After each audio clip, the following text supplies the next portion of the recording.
Have you entered our giveaway with Looking Glass Gems? Visit our Instagram at the Pastie Tapes to enter now. Looking Glass Gems. Beautiful, affordable crystal rhinestones. Shop lookingglassgems.com. This episode was brought to you by listeners like you. Special thanks to superfan BFF level supporters Kyle H., the man with a hat, Bella Adana, and Violet Passion. To join the Pastie Tapes fan club, visit thepastietapes.com. Oh, hello! This is Blanche Debris, and you're listening to the Pastie Tapes, a burlesque podcast by Show My More, the steamiest Asian dumpling.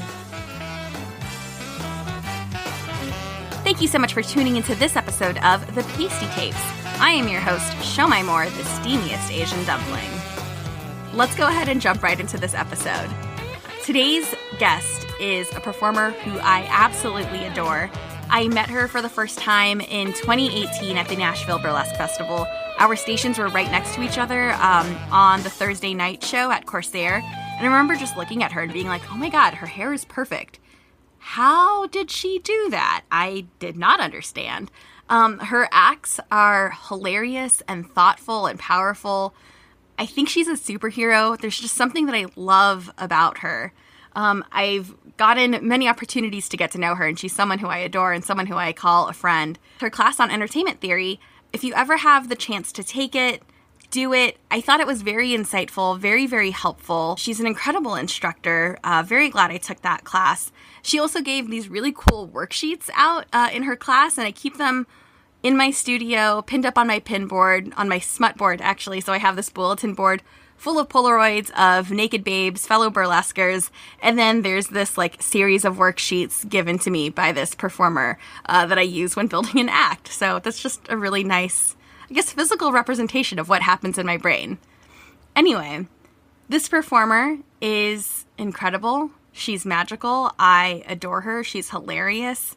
I roomed with her at the Savannah Burlesque Festival last year with Gidget Bardot and Lola Le Soleil. We had a really, really fun time.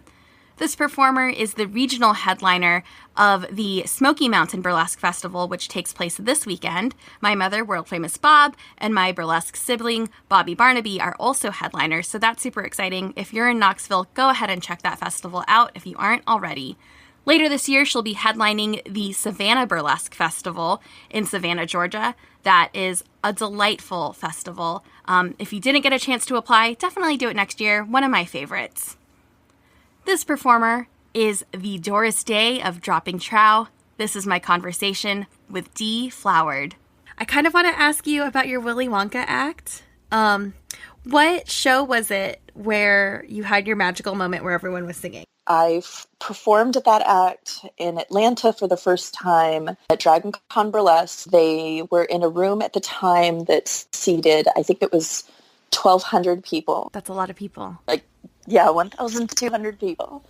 It is a lot of people. They are now in a venue that I think does 1,500, and I have performed in the new one where they have 1,500. But yeah, it's a lot of people. Because it's a convention, some of these people won't have seen burlesque before, or they will have only seen burlesque at the convention once a year. And most of them would never have seen me. I think I'd been performing for 3 years. I'd been kittening before then, but I'd been performing for 3 years at that point.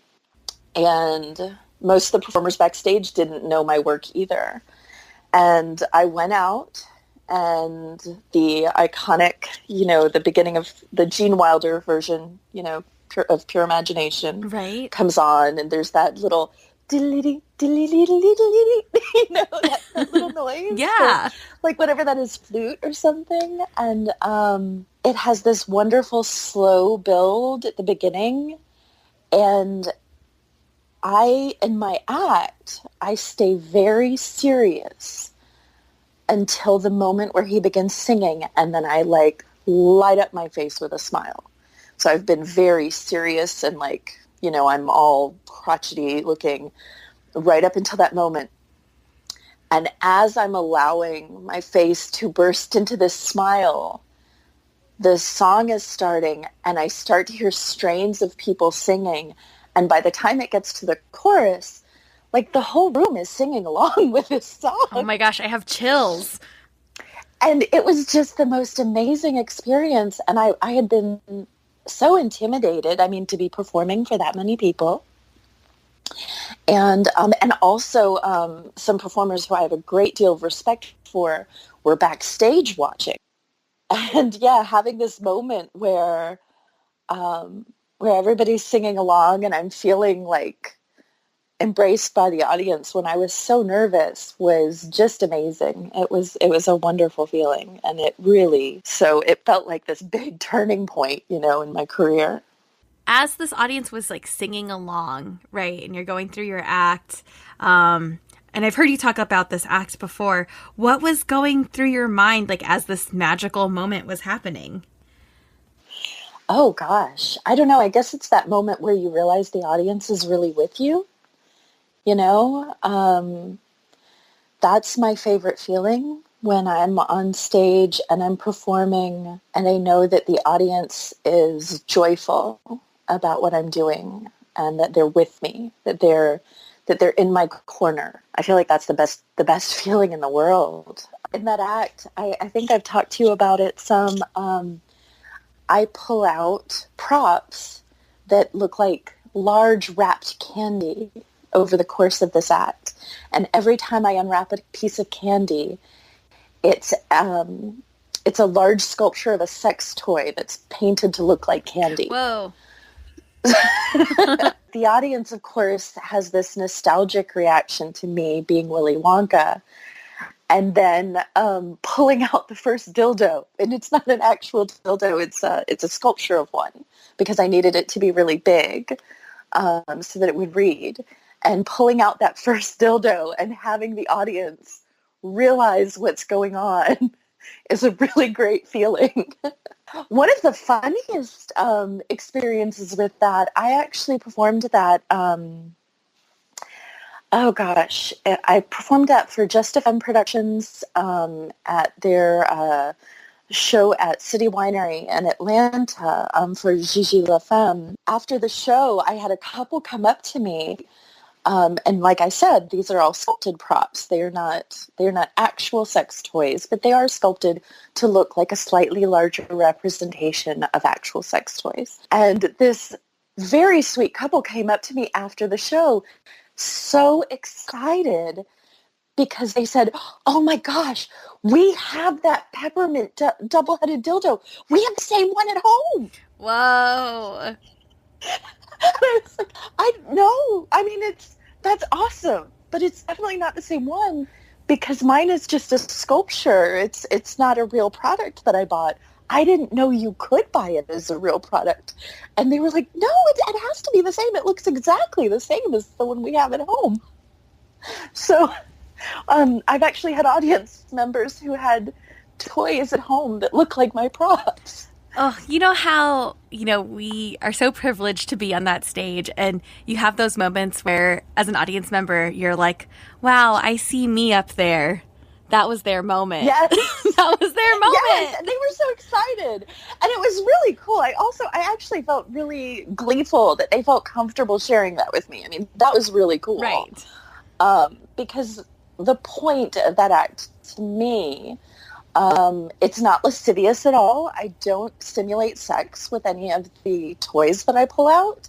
The point of that act, to me, is the idea of these toys being like candy to adults, being a treat, being a delightful surprise, them being something to be joyful about. And the act having this spirit of embracing sex and sexuality and not feeling shame about the utilization of toys. And so it was kind of like the ultimate expression of somebody saying, no, we're not this shamed at all. We think we have the exact same thing at home. That was awesome. Like that was a really great moment of that kind of connecting with my content. So you've been really involved in the different nerdlesque kind of scenes down there in the Southeast. Do you want to tell me more about your work in Nerdlesque? Let's see. I do a variety of characters, and it's funny because I think that some audiences know me best for my Nerdlesque, which, I mean, as Willy Wonka evidences, I do try to pull other ideas and themes in with my Nerdlesque. So, Willy Wonka is a sex-positive act about a pop culture character. I also do an act as Rita Skeeter from Harry Potter. I do an act as Eve from WALL-E, the Disney movie WALL-E. But I've performed with Yamacon every year that they've been willing to have me, and that's a great experience. I've been lucky enough to be cast in the DragCon Burlesque show multiple times, and I've done shows with Fandom Nerdlesque that are based in Atlanta and do a lot of kind of full immersion theme shows. What would you say is your fandom? My fandom that's my thing? Yeah, what's your thing? What's Dee Flowered's thing? I love a lot of my biggest fandoms are probably Whedonverse stuff like Buffy and Firefly. I'm a huge fan of those. Solid choice. And oddly, don't have an act from any of those worlds. I probably should. And I'm a huge fan of Dune, the novel by Frank Herbert, and am planning on putting together. I mean, I have been working here and there on a Dune act because that's been something that's been such a lifelong love of mine that it just seems crazy I don't have an act that is focused on that science fiction novel. So I love this. You're nerdy. I'm super nerdy. Yeah. I mean, I have a lot of fandoms. It's hard to pick one that is my primary. I'm a big sci-fi girl. When I first came up with Dee Flowered, my idea because I knew I was going to do some Nerdlesque stuff. My first way of describing Dee was to say that it was what would have happened if Marilyn Monroe and Zaphod Beeblebrox had a baby. And I don't know if you're familiar with Zaphod Beeblebrox, but he's from Douglas Adams' Hitchhiker's Guide to the Galaxy. Oh, yes. Yeah. And a really wacky character. And the idea of this really off-the-wall, unexpectedly strange character was influential to how I developed my ideas for Dee. So I'm definitely I'm definitely influenced by my love of science fiction. I've seen you do your period tampon number, which is hilarious and really, really powerful. You are a true superhero there. And something I noticed about you and how you identify in terms of burlesque is you call yourself a comedic burlesque performer. Not just a burlesque performer. The word comedic is usually in front of that on all of your bio and, that kind of promo material stuff. Can you talk to me about your style of burlesque and, how you've found this funny bone in this strippery art form? I really like the idea of kind of setting an expectation so that audiences who are not burlesque familiar are, I guess, set at ease in a sense by the idea of my presenting comedy. I think a lot of my work it's intentionally subversive because I am not naturally blonde. I am not naturally blue-eyed. I am putting on this, I am naturally high femme, but I am putting on this blonde-haired, blue-eyed, exaggerated, kind of mainstream, inoffensive femininity.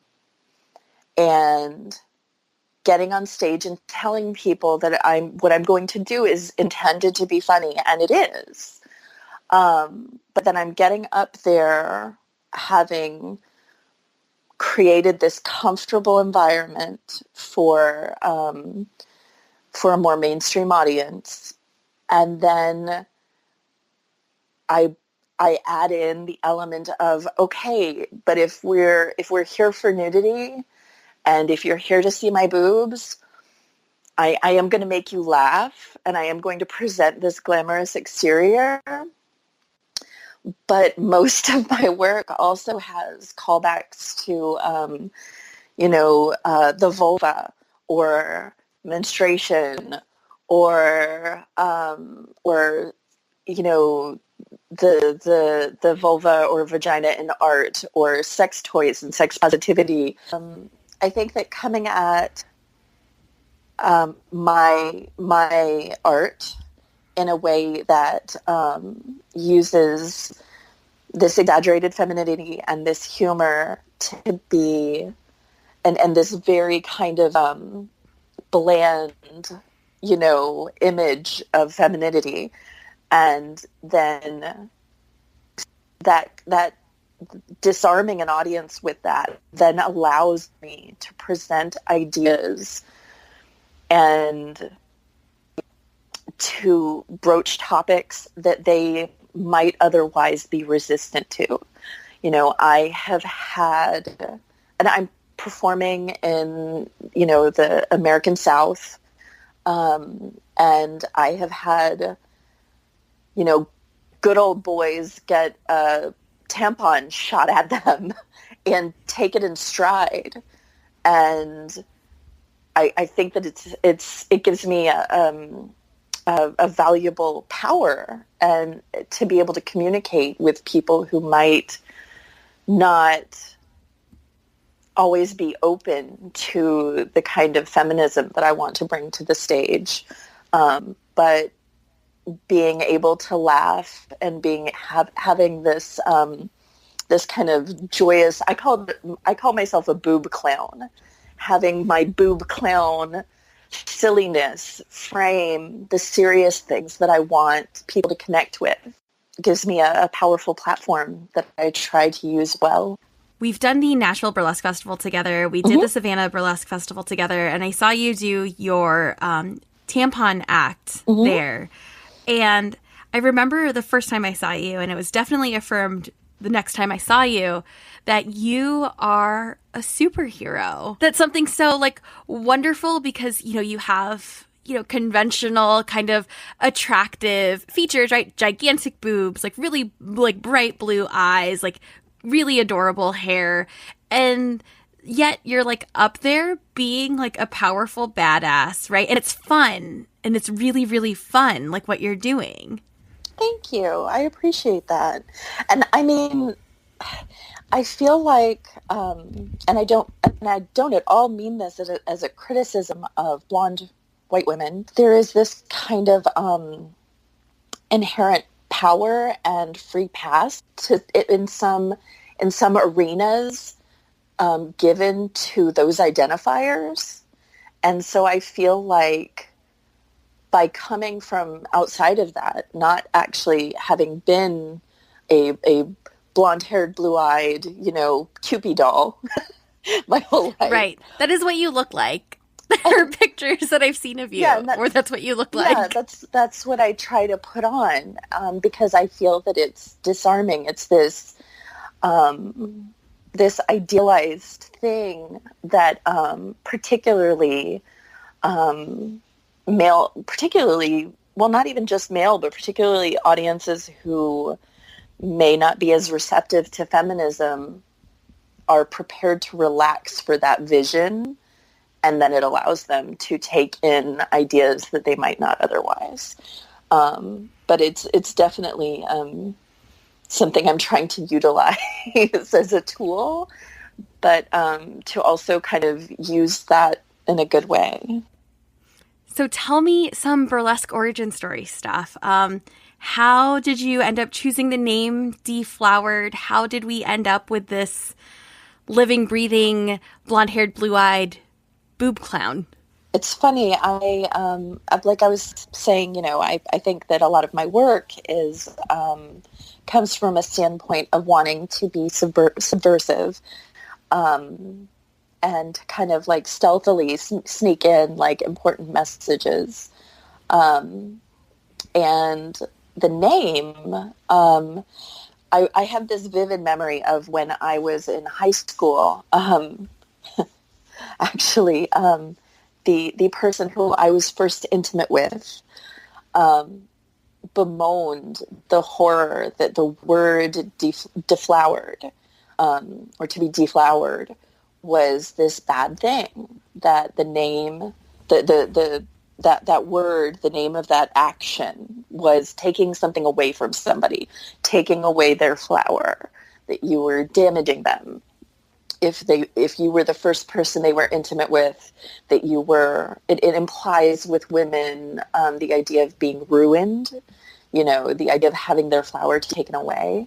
So the name, for me, is an effort to kind of turn that on its head and to make Dee Flowered as a name, to make it a positive thing, and to relate the idea of flowering or embracing sex as a positive and uplifting idea. I definitely didn't figure out exactly what I wanted to do with my work overnight. I was a stage kitten for my first year while I was training and figuring out who I was going to be and what kind of work I wanted to create. I come from a theater background. All my training is in theater. I don't have any training in dance, or I did not have any training in dance. I have taken dance classes since I started my burlesque journey, but I did not start out with dance training. I started out with acting training. And I really wasn't sure where I was going to want to take it. And at first, I just really enjoyed getting to dress up, and I had run crew and stage managed in theater. So being a stage kitten seemed, very natural. Just meant that I got to wear great outfits while doing it, instead of wearing all black. And the troupe that I began my career with is Effie's Club Follies in Athens, Georgia, and they actually had a knack for all sorts of fun names for things. And one of those is they don't call their stage kittens, they call them prop tarts. Oh, I love that. So I always thought that was really cute. Yeah. So I was a prop tart for my first year in our industry.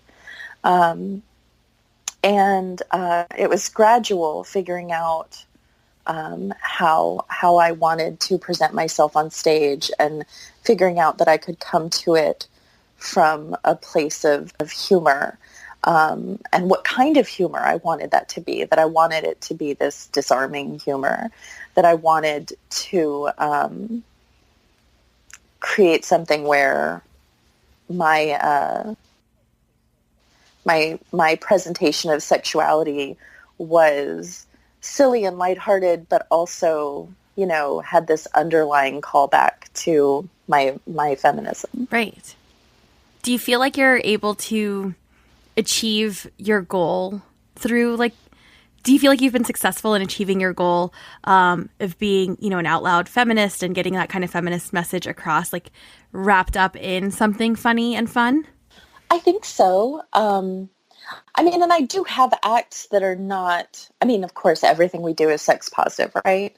But I do have acts that are not specific to that. I also do nerd less. I also, I do a couple of sort of classic or slightly more serious acts. But I do think that I've managed to be pretty consistent in the character of what I'm bringing to stage, and that, I've had people tell me that the work that I'm presenting is influential, or that it's been meaningful for them. And I've just been surprised with just some of the simple things. I get more people in conversations about female anatomy or reproductive rights or menstruation in general than I would have ever thought was possible. So in that sense, I definitely think that it's been effective, that I'm doing okay so far. I think so. Talk to me more about your, you said you have a theater background. I think that really shows, especially with how expressive you are on stage. You're also involved in Gonzorific films. Oh, yeah. Yeah. Can you tell me more and tell our audience a little bit more about that and the work that you do? Sure. Gonzorific is, well, at its heart, it's Andrew N. Shearer, who is also my best friend. He and I have been close friends since 2012 when we first started working together. But he's been doing Gonzorific for, 15 years now. And so he and his friends, many of whom were musicians, who were all women, and most of them were lesbians, started making movies. So inherently, the material they were making was, all female-centered, a lot of queer themes, and they were, modeling their work after the B movies and horror movies that they loved. As it's grown, Gonzorific is still almost entirely people who are just friends and like working together first and foremost. The goal is to make female-friendly and queer-friendly content. A lot of what we do is written and directed and almost exclusively acted in by women. We play with themes that we've seen in B movies and turn them on their head. We sometimes do things just because we can, and it's funny to us to do so. A lot of it is just the experience of making the art itself. How can people find Gonzorific films now if it's not on Amazon? Is there any way that people can watch If you them? look up Gonzorific on YouTube and Vimeo, we do have some materials there. I think we still have one film left up on Amazon Prime. I'm not sure. I think we might have one left. And then you can order the DVDs. The DVDs are actually great because they have a lot more content. Some of the titles are things like, I've been in movies. We have Space Boobs, the original film, and then Space Boobs in Space, which I wrote Space Boobs in Space, and I'm very proud of that script. And one of my favorites is actually the compilation that's called Underground Cinema, S-I-N, that has an homage to Russ Meyer on it. And burlesque fans might be familiar with Russ Meyer because he worked with a great many burlesque performers in his heyday. And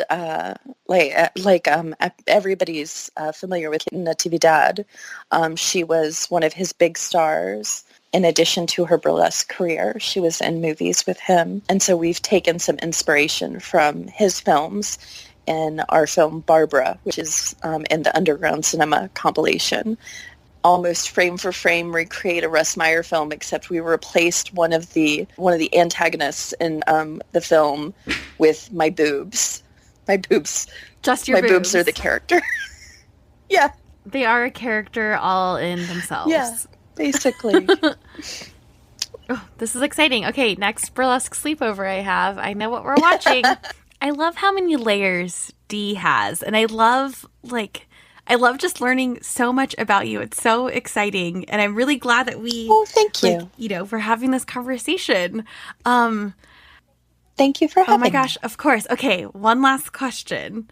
This year you are the regional headliner of not one but two festivals, two really Yes. great festivals in your slice of the United States. You're the regional headliner for the Smoky Mountain Burlesque Festival, which is happening in mid-September, and then also the regional headliner of the Savannah Burlesque Festival, which is where we got to connect last year, and that's in December. And I'm so excited. I mean, Savannah was a great festival, has excellent headliners this year for 2019, and Smoky Mountain, I mean, we have our girl, Lola Le Soleil, who I love, my sibling, Bobby Barnaby, and my mother, Bob, and of course, Blanche. How can we not love Blanche? Like, such a solid lineup, and you're part of it. What was your reaction? What was it like finding out that you'd be headlining, Smoky Mountain and then Savannah? Well, the Smoky Mountain one is kind of a funny story. I'm good friends with all of the people who run Smoky Mountain are people that I care about. And Salome Cabaret are run by the same people. And they were the first people to book me for a big headlining gig outside of Georgia. So they've been a part of my career since fairly early on and have been very influential in my growth. And they're good friends, and I know that they believe in me, of course, and everything. But John Kemp, who is one of the producers, called me and said, yeah, Dee, so we're trying to think who we should have as a regional headliner for 2019. And instead of picking up on what he was, hinting at, I immediately said, oh, well, I can help with that. Let me give it some thought. And I started listing some of the names of people in our region who I thought that he should really consider highlighting, and who would really be worthy of that honor. And he started laughing and said, honey, that was a joke, but I'm calling to ask you if you'll do this, if you'll be the regional headliner. It just never occurred to me that was what he was going to be asking me. You're so humble. I can see this happening. I can hear this conversation happening between you and John. He thought it was hilarious. It hadn't even occurred to me. And I was sitting there going, oh, I'd be happy to help you think of people to ask. Thank you for thinking of me as somebody whose input you would value. I'm such a dork. Yes. So, yeah, I was really excited. And then when I saw who all the other headliners were, it's exciting, but it's also a little intimidating with both of these festivals, to see the company that I get to be amongst. I'm still, I've been doing this for 10 years, but I still have these moments where I kind of pinch myself and go, I'm friends with some of the performers that I've looked up to for so long. That's crazy. People actually want me around. So getting to have the honor of being a regional headliner for these festivals, that means so much to me, that I have attended, as a performer who applies just like everybody else, and have attended when paying for my hotel room and paying my way to get to participate in these things, getting to turn around and have the honor of being asked to be an invited headliner has just been kind of crazy to me. I think I'm still adjusting to the idea. Dee Flowered, it was so lovely talking to you tonight. Thank you for sharing about your menu of acts, your looking forward to these two festivals that you're headlining. Thank you for talking about your burlesque origin story. You were such a treat to be friends with, and I'm so glad I got to talk to you on the podcast. How can people find you on the internet? Let's see. You can find me on Twitter and Instagram as @Dee Flowered. That's DEE Flowered. My website is a page on the Evie's Club Volleys page, but you can find it by searching deeflowered.com. And you can also find me on Facebook under Dee Flowered Comedic Burlesque. Thank you so much, Dee. I will talk to you soon. Thank you for having me. You're wonderful. Thanks again, Dee. Dee also gave me a ton of advice when prepping to go to BHOF. She told me I was going to cry a lot, probably. That was true. She also gave advice to, like, hydrate and sleep and, like, really, really take in the legend stuff. All of her advice was really, really helpful. Dee, I adore you. I hope I will see you soon. Thank you so much for tuning into this episode of the Pastie Tapes. Special thanks to our superfan BFF level supporters Kyle H., Bella Adana, and Violet Passion. Special thanks to our friend level supporters Tony Tabasco, Kitson Sass, and Rosalie Bloom. If you want to join the Pastie Tapes fan club, visit us at thepastietapes.com. You can follow the Pastie Tapes across the internet at the Pastie Tapes on Instagram and Twitter and on our website. I would love to hear from you. I'm currently collecting tales of BurlyCon. Give me some BurlyCon advice. Give me a fun story about BurlyCon. Dial in or send us an email. The Pastie Tapes hotline, which is open for your voicemails and texts, is 1-530-PASTIES, or shoot me an email at thepastietapes@gmail.com. I am your host, Show My More, the steamiest Asian dumpling, and you can find me across the internet at Show My More. This was the latest episode of the Pastie Tapes. Thank you again for listening, and I will talk to you soon. You have been listening to the Pastie Tapes, a burlesque podcast by Show My More, the steamiest Asian dumpling. This is Blanche Debris saying thanks for listening, and see you later, ducklings. Okay, my schedule for the rest of the year is pretty stacked. If you want to catch me live and in person, for full information, visit my website, showmymore.com.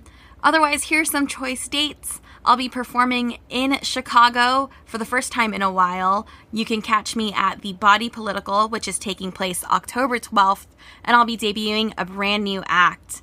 November 6th through the 11th, I will be in Seattle for BurlyCon. I'll be teaching twice during BurlyCon. On Thursday, I'll be leading my workshop, Cooler on the Internet.